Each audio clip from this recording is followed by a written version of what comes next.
Hello. I do this for my sons that I don't see very often.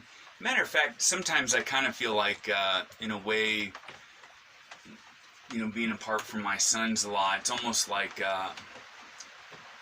almost feels like a death or something. It's just so much time lost with them, and it's. But it's. I try and make it up a little bit with this, and I was reading the Bible yesterday, and I was there was a man in the Bible named Terah, and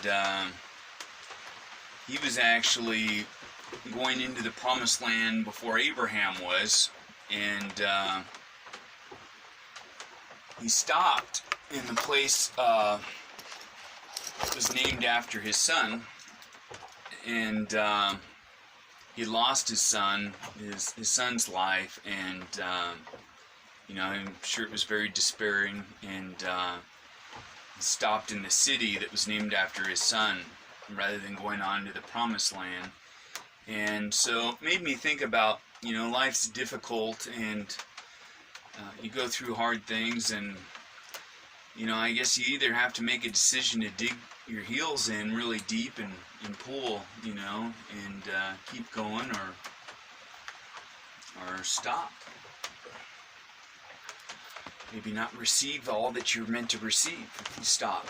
I'll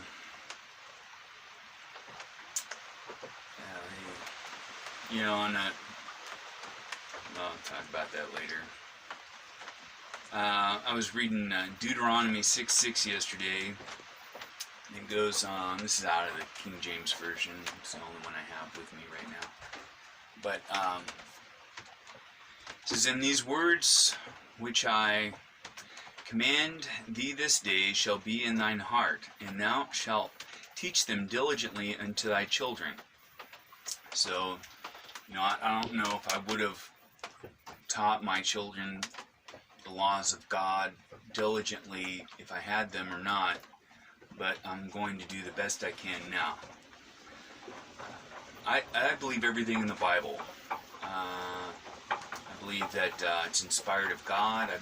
When I say I believe everything in the Bible, I mean to say that I believe that the instruction in it isn't meant for us to pick and choose what is meant for us, and what. I was talking to a woman yesterday and the day before, and I told her I don't eat pork, and she said, well, I said, because the Bible says not to. She said, oh, well, back in the old days, people got sick from trichinosis or whatever that's called, that you get from eating pork. And I said, no, I believe in keeping the whole Bible, and the laws that are given, and I know that we can't do the sacrifice offerings that because there's no temple, but the rest of it I don't see why not. Why, we have laws that govern what we do, on the street, how we treat one another, the worldly laws, a lot of them come from the Bible. And anyway, so teach them diligently, and it goes on to say that you should talk to them when you sit in your house and when you walk by the way. So and when you lie down and when you rise up. So all the time you're supposed to be talking about God's laws and His teachings, not just sometimes. All of the time. It should be something that we ponder constantly. And it goes on to say you should bind them as a front sign upon your hand. You'll see sometimes the law in people's hands, and as frontlets between your eyes, and write them upon the posts of your house and on thy gates. And I did that.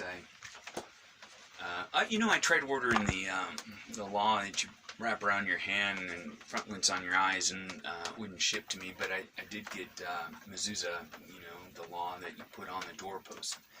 So that's cool. We've got some weather here today, and my boat leak is getting worse, and I actually had to buy a larger capacity bilge pump to pump out the water. The other one started going out on me, and I'm getting a little frustrated because I can't get to the leak. It's underneath the gas tank, and the stuffing nut's just tight. And anyway, boys, I love you guys, and I hope to talk to you soon, and have a good day.